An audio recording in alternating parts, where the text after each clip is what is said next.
Okay, welcome again to Live Queens. I'm super excited today to be live in Derry. I'm at the Guild Hall, of course, the Mayor's Parlor. Very, very, very excited to be talking to the first citizen of Derry today, the Queen herself, Councillor Mayor Lillian Seenoi-Barr.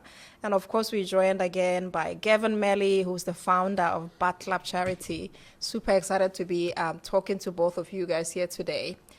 Thank you for having us Thank on you your for podcast. having us. I'm excited to. Yeah. Okay, all right. So, in traditional Live Queens culture, I usually do this with my colleagues who are in London. We usually start by introducing ourselves. So, I would introduce myself, and the rest of the Live Queens introduce themselves. And then we sort of just go into a mellow discussion between friends. This is nothing super serious at all. All right, so I'll start myself. Today I'm going to be coming wearing two crowns. So I'm coming today as a Live Queen. I'm the founder and CEO of Live Queens, a podcast that we curated about 2 years ago. And it's really just about celebrating our success stories and our milestones in the diaspora. And that's why I'm interviewing you here today. But I'm wearing another hat as well as founder and CEO of Mrs. Africa Island, a beautiful empowerment program for ladies living in Northern Ireland and the Republic of Ireland. And we're going to be talking a little bit more about it here today. So that's me. I'm going to give a little introduction here for you guys, and then you, of course, going to add a few more things that I have forgotten. And I'm not going to pretend that I have all it cramped. I'm going to just be reading from here. So I want to start with the first citizen. So, Mayor Lillian Seenoi-Barr, according to Wikipedia, They know it all. don't She wrote it they? herself. so this is definitely the gospel truth. Yeah. Lillian Seenoi-Barr is a Kenyan-Irish SDLP politician who has served as mayor of Derry City and Strabane since 2024. She's the councillor on Derry City and Strabane District Council, where she's represented the Foyleside Ward since 2021. On 29th of April 2024, Mayor Seenoi-Barr made history after being selected as the mayor of Derry and becoming Northern Ireland's first black mayor. Welcome, Mayor Seenoi-Barr. What else can you add to that bio? Just one word, Kenyan born. Okay.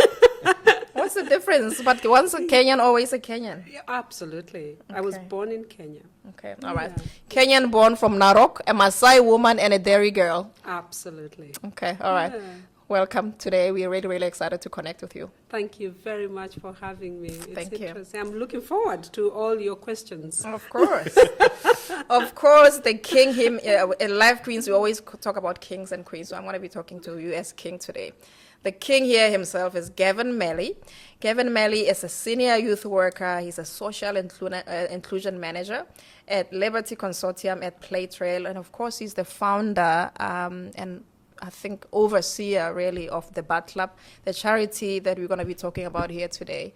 The busiest man I know, because every time I see Gavin, he's either going to work, coming from work, or talking about work. Welcome, Gavin Melly. Thank you very much. You've done a good LinkedIn scoop there. Eh? Yeah. She's done her research well. Okay, very well. Just as a little icebreaker, guys, some of our supporters have never heard of Derry. They've never heard of Strabane.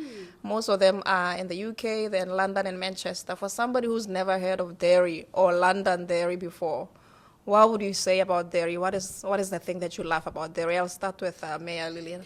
Oh, it's the best place to bring a family. It's the best place to work. It is the home of Halloween, the home of jazz music. So if you love some jazz music, you can come to our city. It is also the place where you will find everybody from the world coming to celebrate St. Patrick's Day. So if you are not here this time, you better come here next year. But above all, it's a place that is full of heart and community. Fantastic. Thank you so much. So if you haven't heard of Derry before or London Derry, put it on your to-do list. Bucket list is one of the cities to come and see. Gavin, were you born and bred in Derry? Or? Yeah, Okay. born and bred in the city, but it's Derry's one of those things. Like obviously the name is something that people call it different things. But how I've always liked to, when I travelled around the world and where I lived abroad, I always spoke about it, and I just made it very simple. I call it legendary, and we just go with that and make it more anyway. Derry's one of those places that you can go a walk and you'll say, hello, what's a crack, to 100 people on that walk. You won't necessarily stop and talk to them, but it's that thing of walking past people and everybody connecting and acknowledging, and it always makes you feel at home, but makes you feel safe. And I think anyone you meet in this city, or anyone that has visited the city, and people come, they'll be like, God, the people are so friendly. And it just really is that type of coming together and that community, and to me it's so welcoming. But I've grew up here. Actually, I grew up a stone throw away from this office, very, very close. So it's lovely to live so close to the city centre as well. Yeah, think of a village, isn't it? That everybody knows everyone. Yeah. Even if they don't know you by name, they know you. They've seen you. They know they've your heard of family. you. They've seen you. Yeah. So, yeah. No, fantastic. Thank you for sharing that about Derry. And of course, it's a city that I've gotten to love. I think for the longest time, people thought I actually lived in Derry. It took them a very long time to know that I live in the south, in Letterkenny. All right. Okay. So let's talk a little bit about why you're here today. Mayor Derry, like I said, first black mayor in Northern Ireland. A whole lot of other achievements, of course. But I'm going to ask you maybe just about coming from Kenya in Narok. How did that prepare you for what you're doing now? How did it change your leadership skills or even the way you make decisions today? You know, as a woman who grew up in Maasai land, I think anyone who would know a little bit about the Maasai women, they know that they are the powerful leaders behind the scene. They're the ones who bring up their family. They're the ones who bring the family together. So I grew up in a really tight-knit community, and a place where women are given a lot of responsibility. You know, we're the decision makers as women, and with both the traditions, where positive or negative, women are the ones who push it to ensure that it is instilled in community. We are a community that is so proud of our own traditions and our own cultures, and I think that is what drive me and always inform me on how I do my work here. We are people who love to serve, and we love to represent a very small community, but quite powerful. If you go to Kenya, everybody knows about the Maasai people across the world. Think all over the world. All not over just the world Kenya. knows about the Maasai people, and we are less than 2 million people in the world. Everybody knows about our traditions. So that's how powerful it is, and that's how the leadership that is instilled within our community, grounded by your tradition, is what really helps me when I come here. I'm very decisive in what I do. I learned that from my traditions back home. I'm very passionate about what I believe in. I lead with equality and diversity. That's because I also come from a minority community where we've always been overlooked, if you like, but also very rich in everything that you can talk about: land, your own cultures and traditions, the dedication and commitment that you give to the work. So I think that has really shaped what I do here.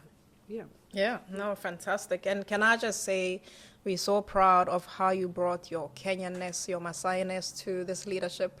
And we see you, even the way you represent yourself, you always wear Maasai stuff on your sleeve, on your hands. And it really is testament of how beautiful it is when you really embrace who you truly are. Absolutely. And to add, coming to Derry, I've seen a lot of similarities, because back home, we thrive with our community. Very close community, and that's the same here. There are a lot of people here really care about the whole community. When there's adversity, the community comes together. When there's celebration, the community comes together. So there's a lot of similarities in terms of our traditions, though very different. I have my culture is one that some things may be questionable. The same here. Some things may be questionable, but the culture, absolutely, they're very different cultures. But I think both has kind of given me a different perspective, which I believe diversity does have a more. It provide opportunities for growth and progress. So coming from those two traditions, I think it really informs me more and helps me within my work as mayor. Fantastic. Thank you so much for sharing that with us. At this point, there's obviously a reason why the three of us are sitting here, myself, yourself, and Gavin. How did you meet Gavin?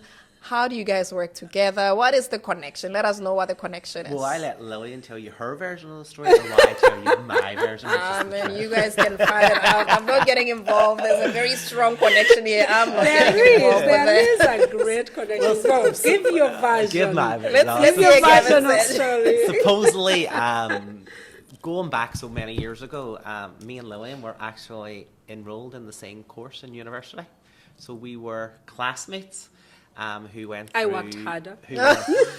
I got the higher Was she grade. like the teacher's pet? And Yeah, it's still today the teacher's pet. And we've left university about 10 years ago. So suppose when me and Lillian first came to know each other as we were in the same class in university, we were both studying youth and community work.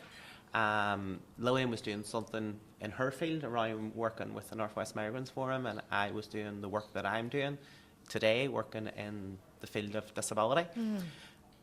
But the reason, suppose, most people, or the people who go into that course, is you're going into that for, you know, it's going into what Lillian's talking about, being from her culture and where she got to us today. It's, you go into that because you have a passion for what you want to do for a community. You know, you don't go in, whether people say or not, this isn't a career to go into that you're going to be extremely fortunate and well off in life. This is about the enrichment that you get from giving back.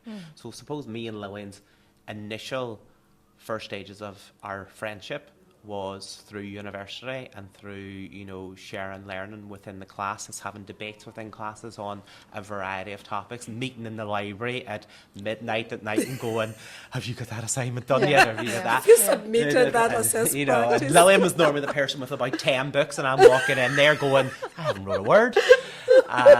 We joke around, and normally that's why I laughed about my version. My joke is always after Lillian speaks, and I speak when we do stuff around the mayor's charity. I always say, but I got a higher grade than her. That actually isn't true. We actually got the same. Both of us graduated with a first class honours in youth and community work. oh, fantastic.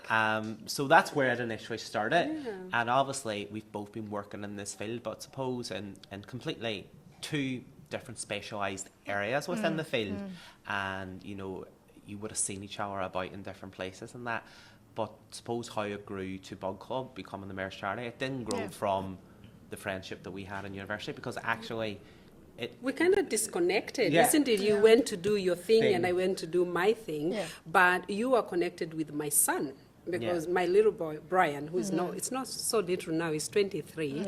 He'll always be a little. He could be 50 years old, he'll always be a little boy. But he went to a school called Adnashi, and within Adnashi College, there was the play trail. And Gavin would be working in the play trail and will be connected to Brian. But I'm not there, so I don't know. And I wasn't, I would see photos on social media, but really never connected again until I became mayor. So when I became mayor, I have always had a passion of supporting charities or people with disabilities, because I've got one. I understand firsthand what parents go through when they have children with autism.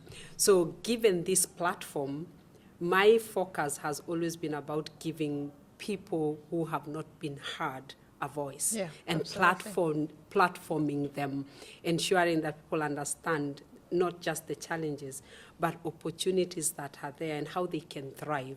So I did my research. I really took it really seriously, because I never wanted to make a mistake. And I also really wanted to ensure that I have the passion. I'm not driven by, big charities, they have so many people, they will get funding. For me, it was where my heart lies and what really speaks to me. Exactly.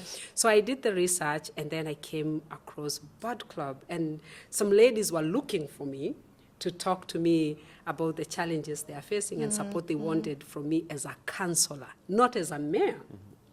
So we started chatting, and they told, they shared their own personal stories, how Bud Club has supported them. To an extent, some of them were able to go back to work. Now, as someone who knows how difficult it is to get back to work if you have a child with autism and left work to care for them, to me, that was, this is where my heart... No-brainer. No-brainer. So I went to visit without making a decision. So I visited several groups, and then I walked in, and Gavin walked in, and I looked at the place, and my heart started pounding. I'm not even joking. It was like the angels are saying, you're living here with your charity. And they took me around. I saw the place, which you had the pleasure to join, Oh, yes, I did. and Thanks. see it. But I left there having made my decision. I knew that was going to be the charity that I want to support as mayor. The work they've done, looking at the individual, not the diagnosis, really focusing on the person-centered approach that we learned in university to make that young person thrive. And when you meet them and you see them, you see them in the happiest place. It's Bad Club. So I knew this is what I was called for. Yeah, so that's how we And that's connected. how the reconnection has happened. Here's to meaningful connections. And I'm going to say to any college students or people going through anything, always make a point to go to somebody you haven't met before, somebody you don't know, and make those connections. Because, I mean, did you ever know that one day you're going to be sitting in this office in front of the mayor of Derry, and you guys have all of this history?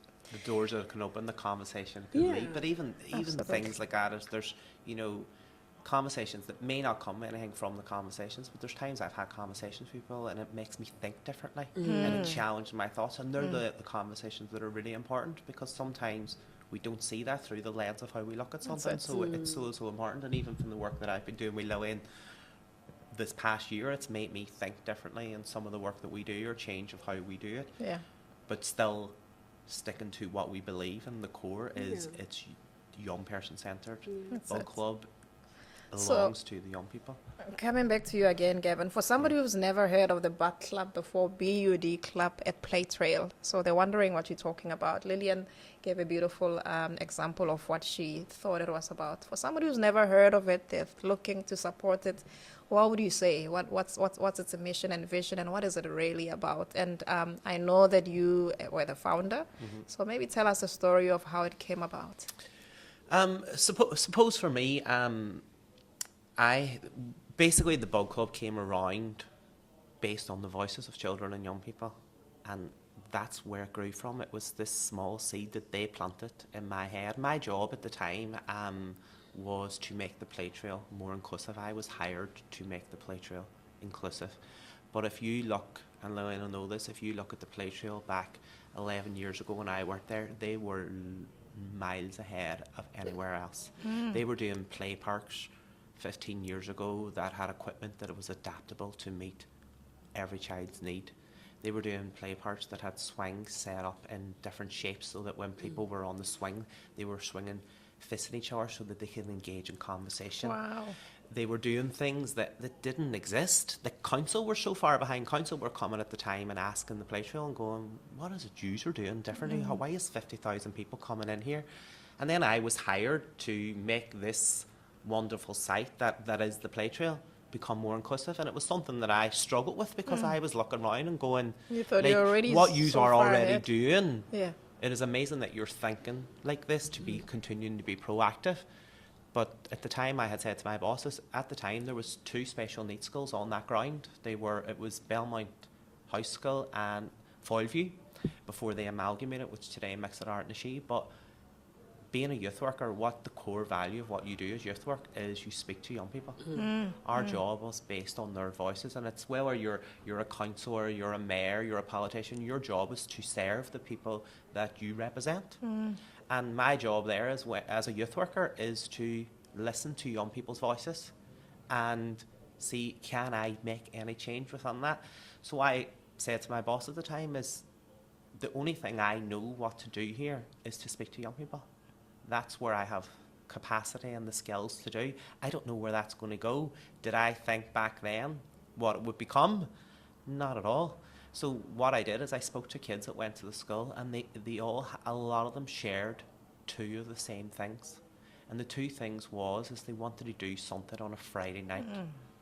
And when I, again, being interested and speaking to these kids, it was like, and why is that? It's because their brothers and sisters did things on a Friday night. School was over for the weekend.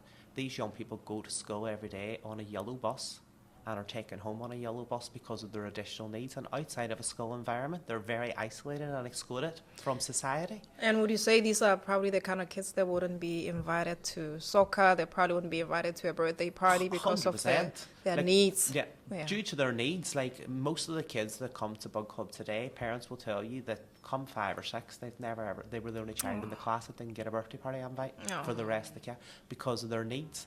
And this is what was happening in society, and it's that fear of, oh, they won't be able to cope or they don't understand. So basically the young people said they wanted 2 things. They wanted something to do on a Friday night, and they wanted to do something with our people their same age. And again, asking that question, what do you mean by that?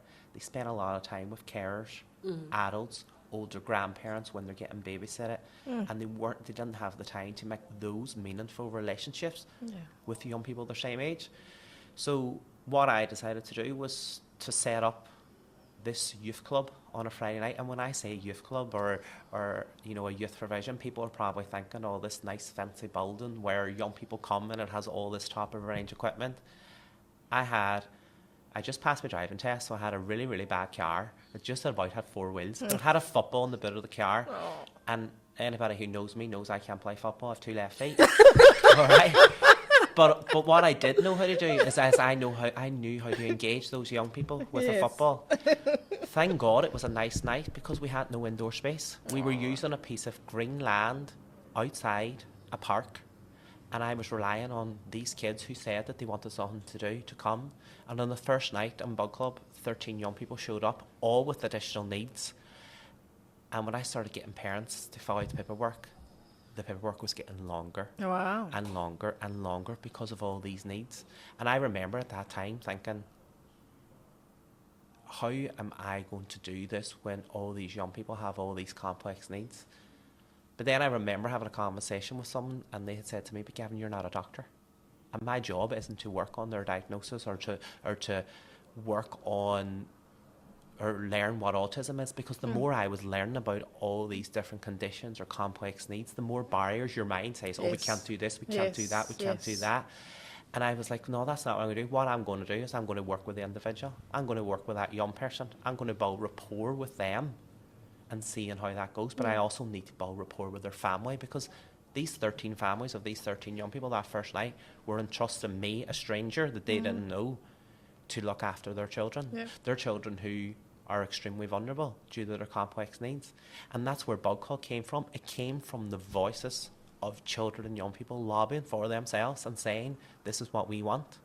Well, back then, joking around, I was 23. Friday night was a great night out in Derry. And I was thinking, how am I going to work every Friday night? I'm going to miss all the fun at that age. Fast forward 10.5 years, I've worked every Friday night for the past 10.5 years, and nothing has changed. But basically what Bug Club was, and it's what a lot of, and why I believe Bug Club has become, you know, so well known and has done some amazing pieces of powerful work that the young people have done, is because it's been the young people. It's not been my direction. Yes, I am there to make sure that the young people are supported and encouraged and listened to and advocated on behalf if they can't do it. But Bug Club is about them.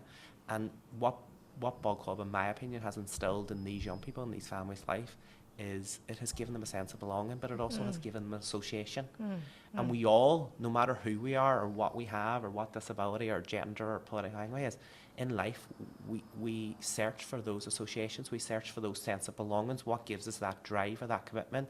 And to this day, we started with 13 young people. Today, we're the largest youth club in Northern Ireland, supporting children and young people with disabilities.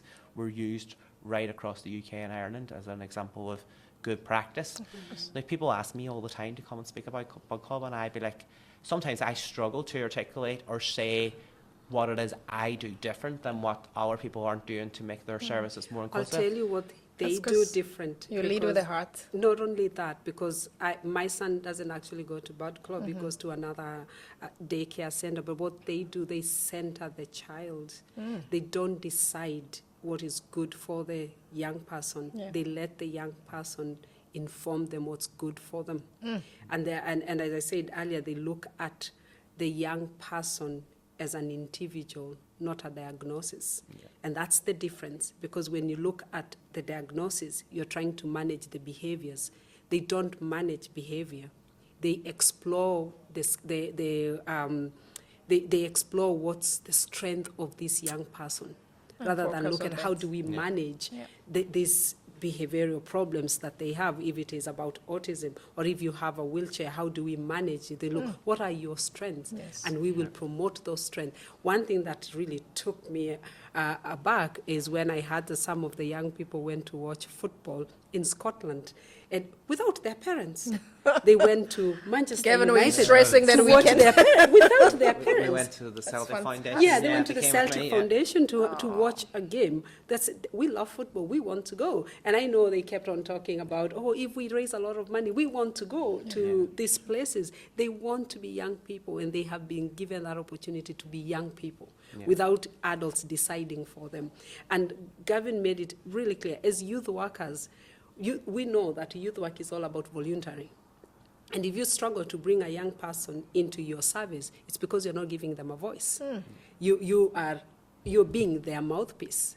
And that's why they will not come. But they come because you have embedded their voice in the service that you're doing. And that's so clear with Bad Cllr. Yeah, and if you listening to children and young people, listen to you. We learn about people through listening. We're learning about each other all the Yeah. time when we Yeah. have conversations, and it's the same what you do. But people think that because they're an adult and young people are young people, we're adults, so we deserve respect, Yeah. and young Yeah. people should treat us like that. But ultimately, we have to earn that as We well, have to earn it, like yeah. everyone. And it's about building that rapport and fostering positive relationships with young people. And that's what Bug Club is about. You know, I had a moderator come on yesterday to inspect to see what type of work we're doing at Bug Club and are we at standard to the work we do. And she couldn't believe how happy the kids were and how happy she was and how calm it was. She was expecting this hectic environment. And she's like, Chaotic space. because of what you're working with. And I was like, yes, but I've been able to learn all these young people, listen to them, strategize technique, and that's what it's Respect about. them. But it's ultimately Respect. about giving them that placing them in the heart of the community, and that's what Bug Club is around. And like you about said it. earlier, I mean, we've had a chance to go there to the Bat Lab, and you can actually just feel the warmth, you can feel the energy. Some of them probably think you are the older brother, you know, Yeah. and it's something you can't fake. You can't fake kindness. Yeah. You can't fake being genuine. And can I say, Gavin, if nobody has ever said it before, I mean, you said you started when you're 23 years old. Thank you so much for making kindness fashionable. Thank you so much for taking your time to making those children feel seen. You've changed the trajectory of their life altogether. Thank you. And that's part of the reason why we're here. And thank you, Mayor Lillian, for also putting a spotlight on the work that the likes of the Bat Lab does. Absolutely. Because without this connection, I probably would never have heard of the Bat Yeah. Lab. And through listening to both of you guys talk so passionately about Bat Lab, I'm learning myself, even as a person, as somebody who's passionate about charity, even somebody who's in healthcare. I look at some of the mistakes that I've been making. You know, I'm more likely to go to the mom to say, you know, has she eaten today? Or turn to the dad to ask about something that they can tell me. So can I say, even myself as a person, I'm really empowered just looking at your journey with Bat Lab. And that's part of the reason why we made a decision at Miss Africa Ireland, the pageant that I founded, that we're going to partner with the Bat Lab for 2025. And we're going to do everything with my finalist Queenz and my teams to highlight the job that you guys do at Bat Lab. We're going to do anything to come and support, put a spotlight, anything at all that you want us to help us with, we're going to be doing that. We're And so that grateful would be for great. that. But Yeah. and this is the thing for me as well is it's been amazing for us to be the mayor's charity, and it's amazing for us to be, you know, the charity of Miss Africa Ireland. But it's not, and most people see that as great, that's the charity and we'll get fundraising for that. To me, it's not about that. That is an aspect of everything we do, and that's necessary, but it's also about providing our young person a space within that environment, giving them access to the Guildhall on a Friday night and Yeah. showing them that they're actually part of this community, but also taking part in empowerment programs that maybe they have never thought that they could even aspire to be part of, or being associated and getting to meet people from different cultures or backgrounds. That's what Bug Club's about. It's about enriching their lives. And I think all of the things that we do at Bug Club, and yes, we are a charity, and yes, we rely on fundraising to sustain it, but we also want to make sure that we can maximize those relationships and partners by enriching everyone involved's lives. And I think it's the same as what But we're I doing think there's here. so much that people can learn through Bud Club, and you've said it really well. When you think of the language we use when we are referring with people, which I call them uniquely challenged, because we are all challenged in our lives, but they are uniquely challenged because they have a certain diagnosis. When you look at the language, we say they are disabled. They are not disabled. We are destabilizing them by not giving them opportunities or by not creating opportunities that they can thrive. The environment we create is an environment that wants to show them as vulnerable people rather than create an environment that shows their strength and show that all they need is a little bit of a hands up, a little bit of support, a little bit of reasonable adjustment within your workplace to allow them to come and thrive within that workplace.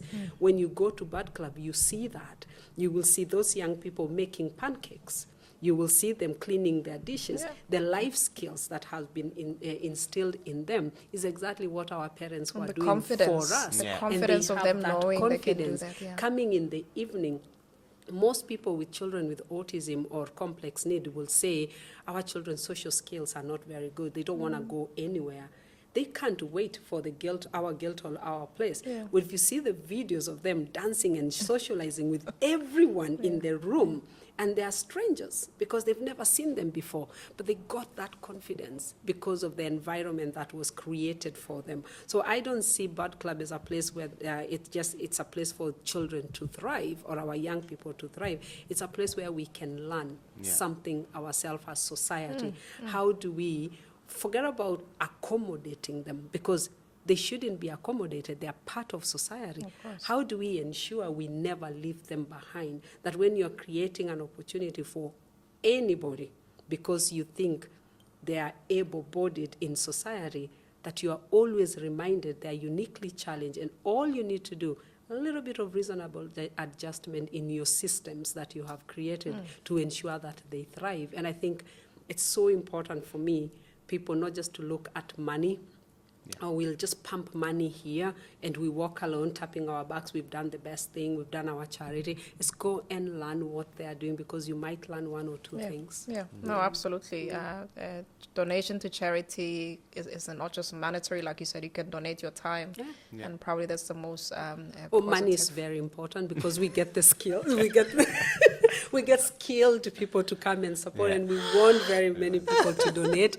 But while you're donating, invest a little bit of time to go and learn something, because as I went to Adnashi, this is a new school where most of our children with learning disabilities or complex needs go, and they told me by 2027 they will have doubled their numbers.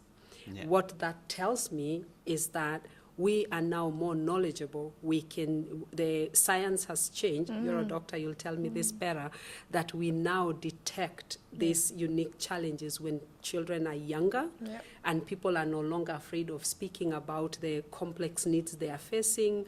It's no longer taboo to be autistic or to have a disability. So people are out there and they're not hiding their children, and they're being discovered early, and that's why we are seeing these numbers increasing. So every family will be touched by someone with a unique challenge.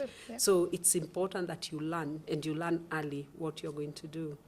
Oh, fantastic. Gavin, if somebody wanted to go learn a little bit more about Bud Club, do you have any social media pages? Are you online? Where do they go? So we have our website, but we have a website, it's libertyconsortium.org.uk.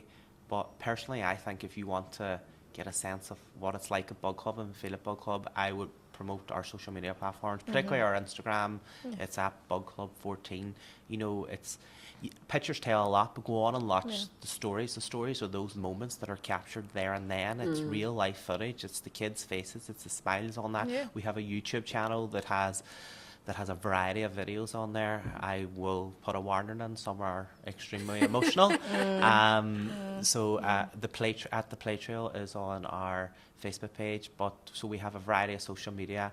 We're also on X at Bud Club. one. Might need to come out But of that No comment.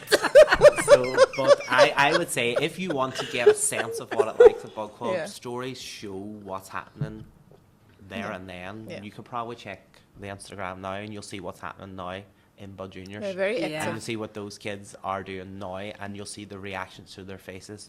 It's not a stand here and smile. It's Yeah. you'll get that in live sense No, of feeling. So if absolutely. people- I've seen the people video. wanna get involved. Sometimes when I feel lazy and I'm from work and I'm just lounging on the couch and I don't want to do anything, I go on and I see them doing stuff and it just motivates me.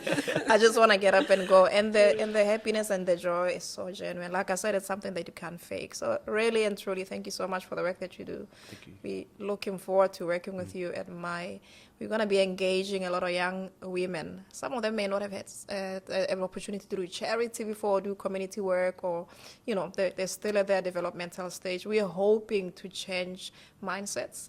We're hoping to change the trajectory of how they do community work, and we're really looking forward to them coming to the Bud Club at some point. That'd be amazing. Thank you. Yeah. So Gavin and the Queen Lillian here. So you sound like you like community work, you like youth work. It's a lot of empathy. It's a lot of hard work. It can be very tiring. It can be a little bit exhausting at times. You get what you call carer fatigue. How do you two balance what you do professionally, supporting all of these courses and making sure that you detach, making sure that you don't get burnt out? I'll start with maybe Mayor Lillian, because you have a lot on your plate. I've seen your social media pages. So how do you balance both of those? Balancing work and personal life is not easy, but especially if you're grounded by purpose. So I'm not going to lie that it is easy to balance. It's really not. But I'm always reminded the reasons why, first of all, I put my name forward to be mayor. So if I can talk about just being mayor, mayor is 12 months. And that 12 months, you want to make an impact. And I let the purpose lead me. I want to serve, I want to represent, and I want to highlight causes that have never been highlighted before, that have not been platformed. If I don't give it my all, then I'm not going to achieve that goal. But the reason why I function and I'm able to do that, because I have a very supportive husband. My family is everything. So I think I remember telling my husband, well, now I'm mayor, I'm married to Dairy City and Strabane District. Goodbye until the 2nd of June, 2025. It's counting down weeks. And I think that is the thing. I wanted to be very committed to this role. And I think with community work, that's exactly what happens. Gavin said it really well. We don't do the work we do to be paid. We do the work we do because we are passionate about real change. We want to change society. We want to give back. And we do this because we have a goal.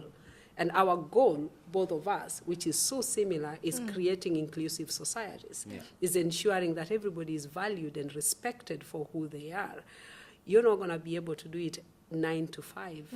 It's impossible, because we sometimes have to go and meet people where they are to be able to make them understand and try to persuade them to see things our way. So, no, and I don't actually think we should balance. And I know this is the trendy work-life balance. Life-work balance now, Mayor Lillian. It has become Life-work very, balance. very, very trendy. But I think if we are honest, every rich man, every successful human being in what they have to do, they never slept. They worked very hard until they achieved what they did to achieve. And there's plenty of time for us to sleep when we die. Gavin, are you saying the same thing as well? No sleep until you Oh, he loves work balance. He doesn't work on Saturdays. I was going to laugh when you asked the question, because Lillian's right. When you work in the community and you live in the community that you work or you serve in, people knock at your door. I go home most nights and there's black rubbish bags sitting outside my front door because people want to donate to our charity shop. So then you spend your night picking them up and putting them into your car, or multiple parents will text me about their child or you'll be dealing with different things, because sometimes when you work in this field, it does cross over sometimes into your personal life, because it becomes who you are. Do I need to get better at work-life balance? Yes. No. There's probably That's why I'm elements calling it life-work Yeah, balance, there's because probably the elements. life is first, It's the first. work is secondary. Yeah, so I no, it's about, well, like I had this conversation today. I start work on a Monday morning at 9 o'clock, and ultimately the first time I see someone outside of a work environment is 6 o'clock on a Wednesday, Oh my gosh. because I literally go home at 10 on a Monday night and at 10 on a Tuesday night, and then I'm back Yeah. into 6. So I don't see Yeah. anyone outside of there, but I make points now in my week that I stick to certain things, or I catch up with family. So like I make a point that I see my mum and dad every Wednesday night and we have dinner together, and because it's been a busy week, or I'll do something with my friends, or sometimes the easiest thing for me, it's nice just the time for yourself to relax and chill back, is go for a walk with music, listen to music, having your own thoughts, listen to a podcast while you're cooking, doing those type of things, which I naturally do at weekends, because Monday to Friday can be long days and long hours where you're working. So I think in this type of work, and in something that your job is so community focused, and it is, and I don't know if it's the right word, but it is somewhere where you are serving something, you are serving some type of population. You know, it becomes like, there's, even if I'm out with my friends on a night out, there's not a night that I'm not out where someone will say, "You're Gavin from Bug Club." I'll actually tell you this, we were off for 2 weeks at Christmas, and this is how much Bug Club has become my life. I went to a place called Derry Beg. Have you ever heard of Derry Beg? No, where Is is that that? in the Republic? It's in the Republic. Yeah, yeah. It's in Guido or something. I never knew where it Yes, was. yes, yes, I I never know knew where it Derry was. Beg, I yes. seen a concert and I was like, I'm going to go there tomorrow. And I went to this place, and it was so rural. And the first place I went into that night, a woman came up to me and goes, "You're Gavin from Bug Club."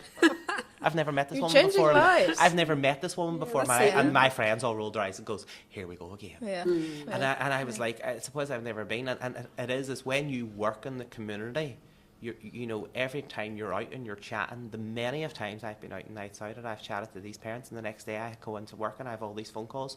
"Oh, such and such said you would do this for them, and such said this," because it does become who you are. It is.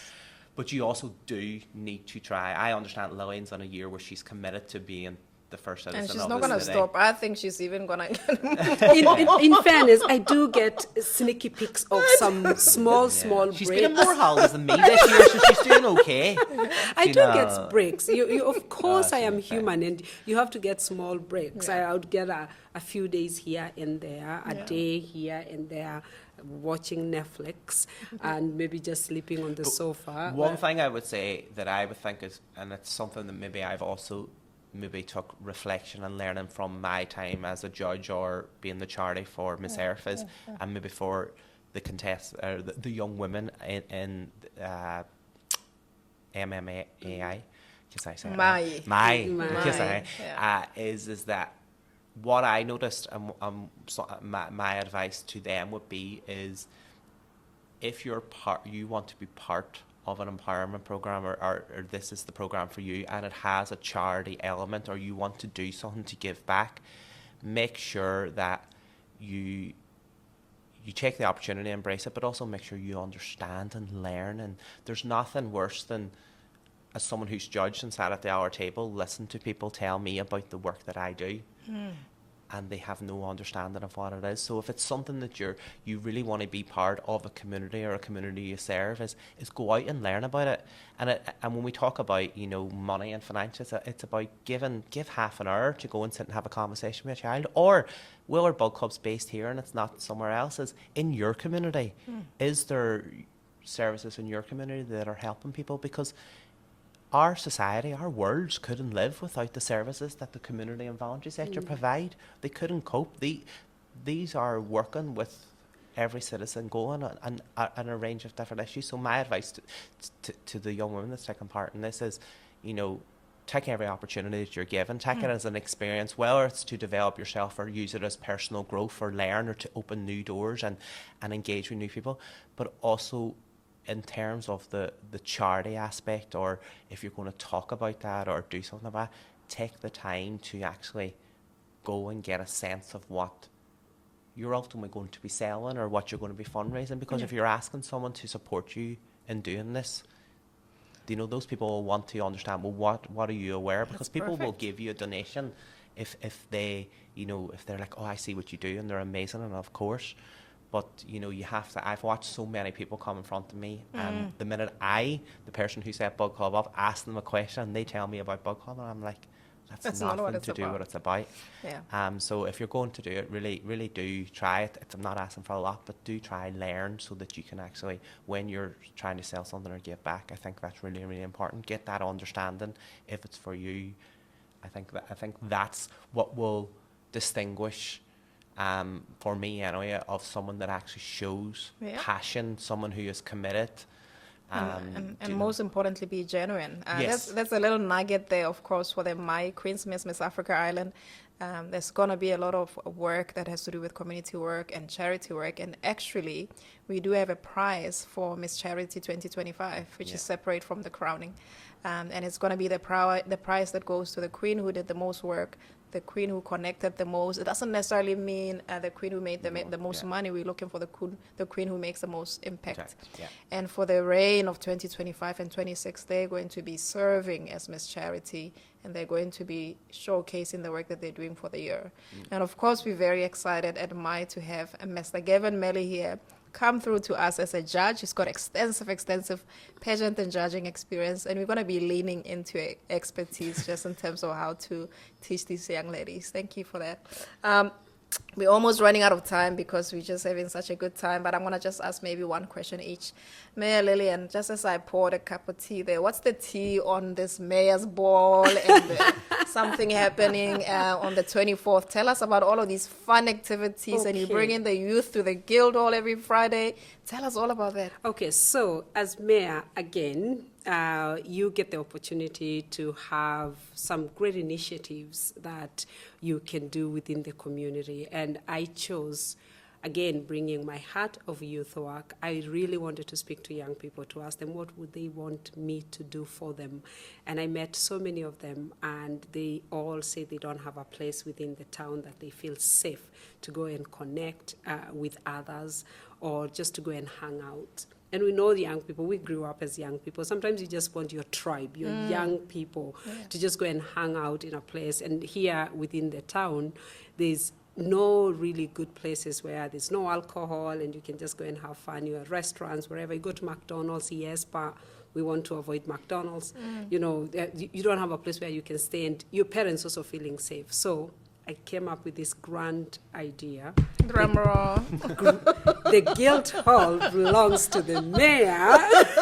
So why not open my home to our young people? So we created our guild hall, our space, embedding it to ensure that the young people can feel free when they come there, that they own it. The issue of belonging is so important to me, so I wanted them to feel that they belong. But that was a medium. It was a gateway to show them what we do as councillors. Decision making, which is so important, using your voice to make those decisions.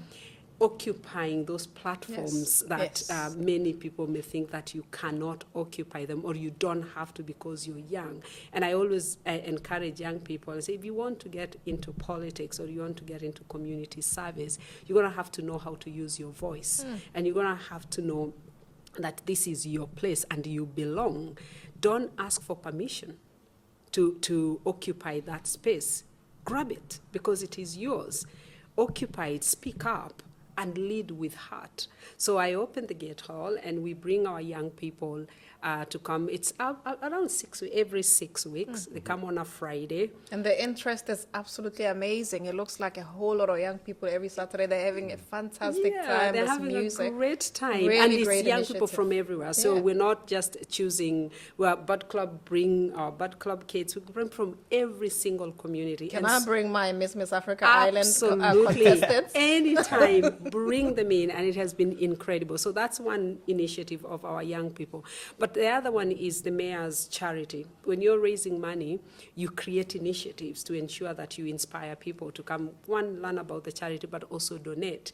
So I like giving back. So if you're donating something, you get something from us. So we, on the 24th and the 25th of May, it's a bank holiday. Yes. You shouldn't be anywhere else. You should be in Derry.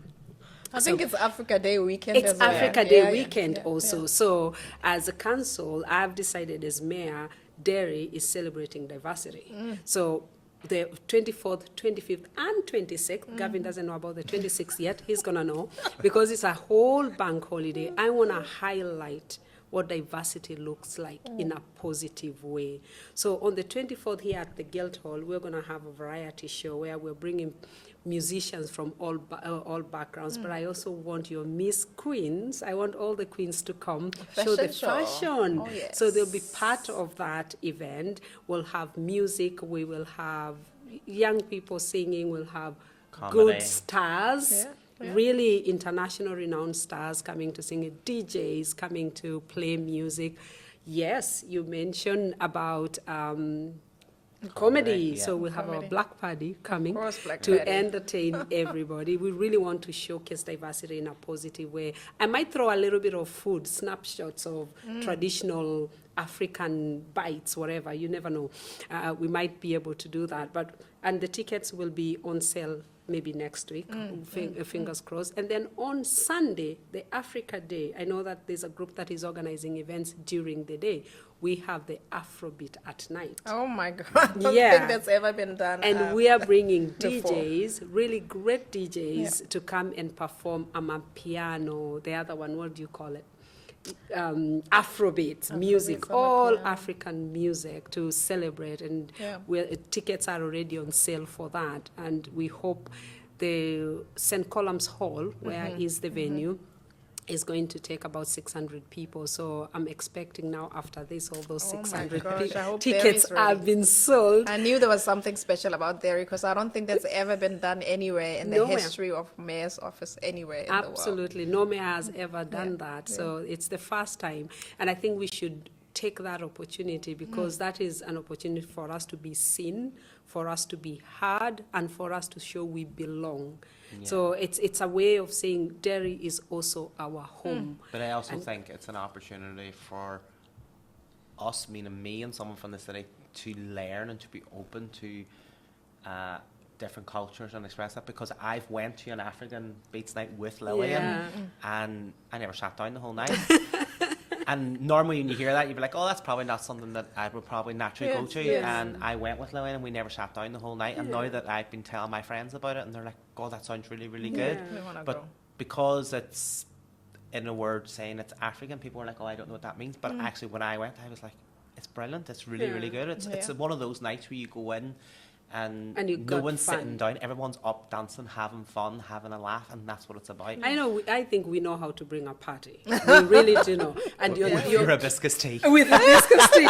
And you don't even need alcohol. You just need your tea and a dancing That's floor. it. And Yeah. also, Derry is known for its culture and music. Yes. So we're really just blending in, showing the best of our city, and this at the same time giving back, because the ticket you buy, almost 100%. 100% of that money Goes to the is Bat going Club. to the Bat Club. Yeah. Yeah. So the rest of your bites and some of the drinks, you can buy your own drinks. On the side, the bites, I'm getting them as mayor. Yeah, just to say thank you for you to buying that ticket and coming there. So you can be rest assured your £22, 100% is going to our charity. What a great time to be alive. Never ever in the history of my lifetime would I ever hear of Afrobeats and Amapiano being organized by the mayor. But that's why mayor is a really progressive city, and that's why we love it. And of course, you've got your exit event, your mayor's ball at the end of May. Maybe while you tell us about that, what's the future for Lillian? So the mayor's ball, it's one of the annual calendar for every mayor. It is your goodbye party to your city and district, but it's also an opportunity to push your wallet more for the mayor's charity. So we would know, for example, by the 28th of May how much money we have raised. Yeah. And then you want to push a little bit just to ensure that Gavin can employ at least 4 or 5 staff for the next 5 years. So that's the target, guys. So the more the money, the better. But the legacy I want to leave behind is the legacy first of hope, purpose. But I also want to leave a legacy where people believe in real change, a legacy of equality and inclusion. I've lived in this country for 15 years now. We have a policy called Section 75. I have never seen it in real life, what that means to people. We still have places that cannot be accessed by many of us, whether you are a person of color or a person with a disability. So I want to leave a legacy where people can say, I can now access the guild hall. I feel I belong to that guild hall, that I can walk on the streets and I feel safe because Derry is my home, that I belong here. And any service that I need, for example, one of my initiative was the inclusive birthday party. I'm going to make sure that is embedded in this council, that every year our young people with complex needs and uniquely challenged can have a big, massive birthday that they don't feel they cannot be invited in. Yes. You know, that's the kind of legacy that I want to leave, that we are capable of creating inclusive spaces without actually spending a lot of money. So it doesn't cost anything to be inclusive, to be respectful of diversity, and to value it as part of your society. Fantastic. So next we're going to be expecting President Lillian Seenoi-Barr. Don't go in the there. next couple of years. She'll be able to share us what's happening next. Gavin, coming back to you, same thing, legacy building stuff. So fast forward 15, 20, 25 years from now. What do you want? I'll probably still be in Bug Club 4 nights a week. What kind of legacy do you want to leave with the work that you do at the Bud Club? And what would you want people to sort of remember about the work that you did? I hope, fast forward 15, 20 years, and no doubt I'll probably still be there, but I hope that the work that Bug Club does, or the work that, you know, groups that are deemed marginalised or excluded or isolated do, don't have to constantly fight. Fight to be recognised for the great things they're doing. You know, we talk about having inclusion, but in order to have inclusion, we have to have representation. We have to make sure that, you know, our young people's voices are heard.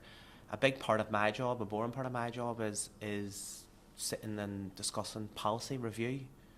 Now, most people will probably fall asleep at policy review and the forms of it, Right. but it's one of those things that we actually learned at university. Is it's the pen and the pound. Yeah. It's making sure what's written in policy and in government documents that then government have to honour by funding. And I hope we get to a point where the young people that I work with continue to feel, if they're not part of BUD or if they are part of BUD, can continue to be active members of society, continue to feel safe in a place where no matter who they are, they're accepted for being their authentic self, that they're not, you know, they're not seen as their disability and seen as their ability and seen as a young person. So I hope in years to come that, you know, people talk to me all the time, and it is lovely that people say, oh, what you're doing is good practice and it should be shared and it should be taught, but it should be standard practice. You know, we live in a society where I didn't do anything that was rocket science. You know, I literally, yes, made a few reasonable adjustments, was a bit proactive, but what I did do was listen to children and young Yes. people. You met them where their need And is. What we all do is we are all represented by councillors and politicians and policy makers and decision makers, and their job is to what? Serve the people that the country they live in. And ultimately, if they start doing that and making sure that it's done correctly, then I feel that maybe my legacy will be that the young people that I serve, or the young people that I work with, don't have to join huge waiting lists, don't have to change who they are to fit into something, don't have to lie on forms due to their disability for the fear that they won't get a place, to the fear they won't accept it. And I do feel, I do believe in the last 10 years that we have come a long way, particularly in the field of disability. But I also think that what would be lovely for me is if I ever did walk away, you know, probably won't, but probably, no, I can't even say that. We normally joke in Bug Club that I'll be leaving it in a body bag. It's, you know, I may as well sleep there. Oh my God. But ultimately, you know, walking away that, you know, like 10 years ago, I know I have a young person who was a member of Bug Club for 8 years as a full-time member of staff. You know, making sure that if I walk away from Bug Club, that there is also young people that came through that service that are now employees, that I've inspired them, who were born with a disability and painted a very bleak picture, that now their life has changed, the opportunities that they have and what they can do and what they have to say is valued.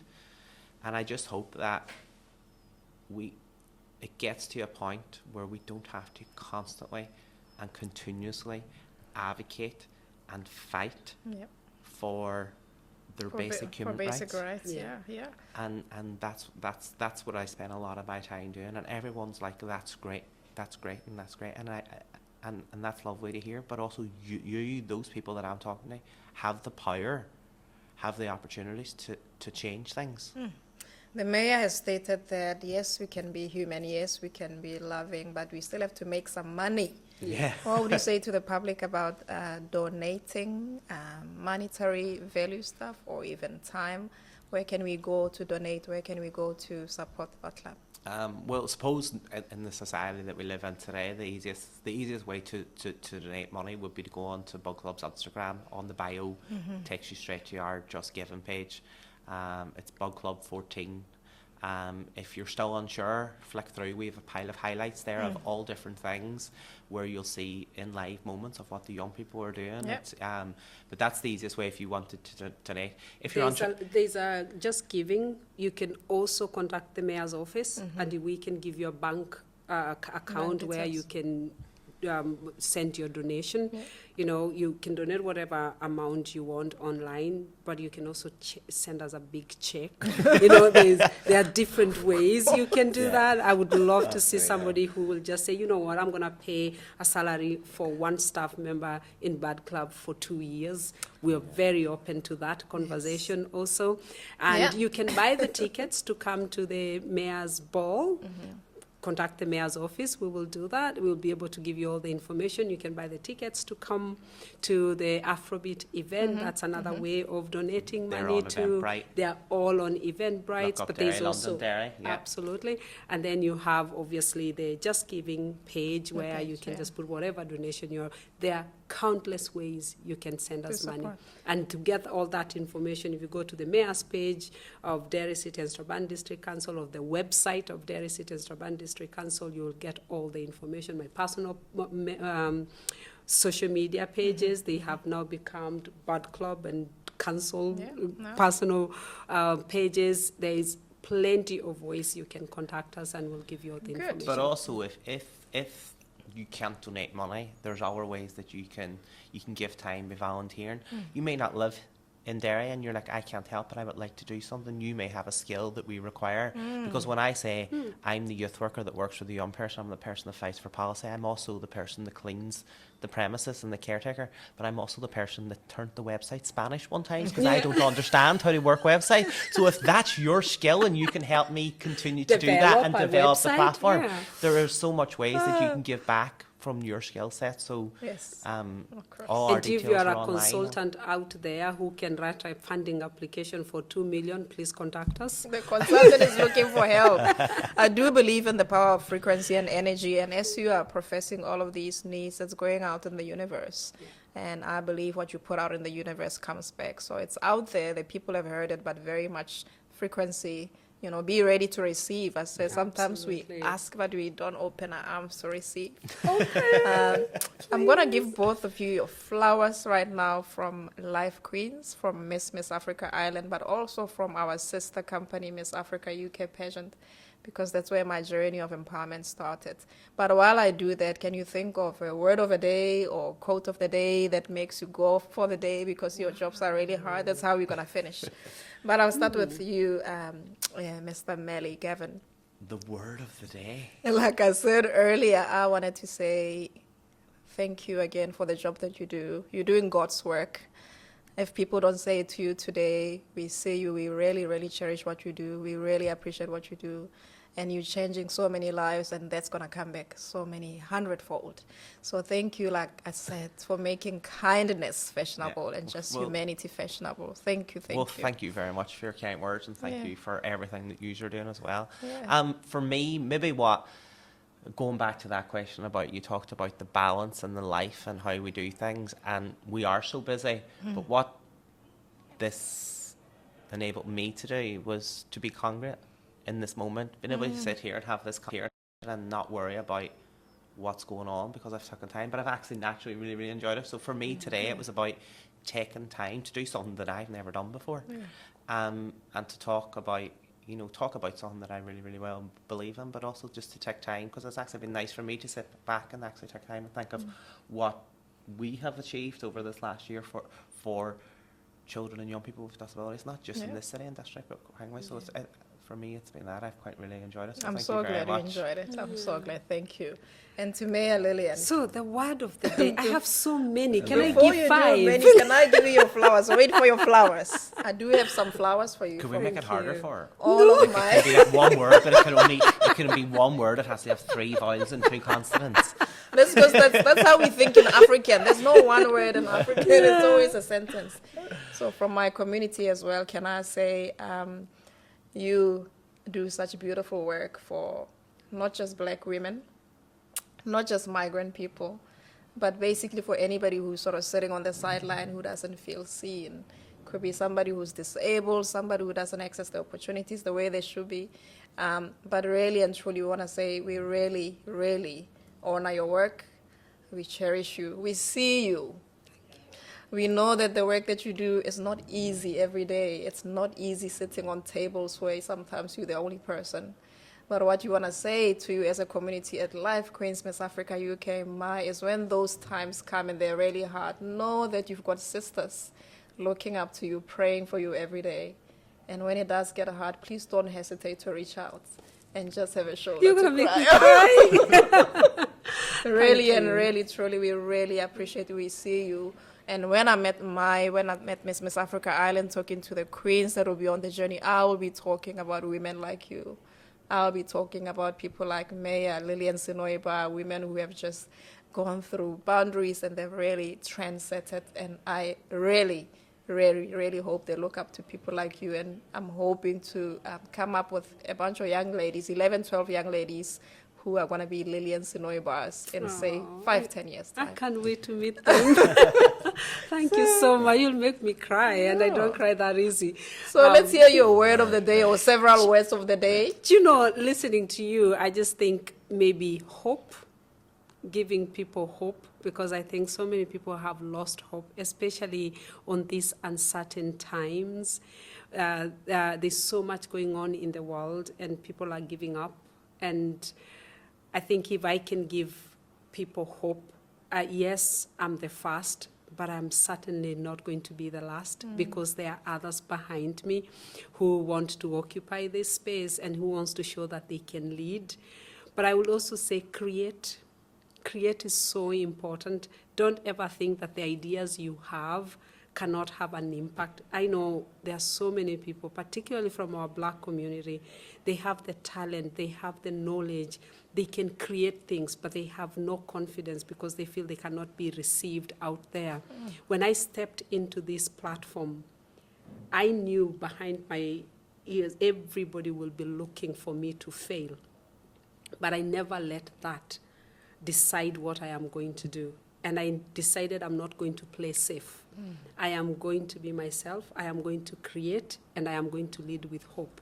And I hope to God that that's what I have been able to show, that I have created things that has made an impact to everyone within our society. Because in this community, they divide us. They say we are 3 different communities, but I came in looking at one community.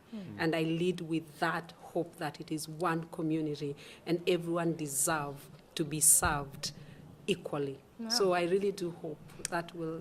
Beautiful, Be there. beautiful. That's a great end off of the show today. Can I just say to both of you, it's been absolutely amazing being here at the Guildhall at the Mayor's Parlor today. It's been a fantastic couple of hours. Thank you so much for agreeing to talk to us. Gavin, thank you so much also for Thank coming you. through to share your passion and your work. And can I promise you that us at my Miss Africa Island, we're going to take care of the Black Butt Club like a little baby. We're going to cherish what it stands for. We're going to respect what it stands for. And I'm going to make sure that the young queens who are the finalists understand the mission, the values, and the vision. And we will do everything to promote, advocate, and really and truly just reach out and let us know if you think we're not doing enough. But that's a promise I give you today. Thank you very And much. the one thing we didn't say on our tickets as well, as we're buying a ticket, automatically there'll be a little donation to the Butt Club as well. Amazing. Thank you very much. So thank you. Like I always say in closing, I'm going to say we are our ancestors' wildest dreams. Let's continue to rise in our power. It's been absolutely fantastic. May there always be light along your paths. Thank you. We cannot wait to see you at the finale on the 30th of August Look in forward County to it. Meath. Oh, we'll be Yeah, there. Fantastic. Absolutely. Thank you so much. Thank you Signing so off from Live much. Queens from the Guildhall. It's been absolutely amazing. Thank you. Thank you.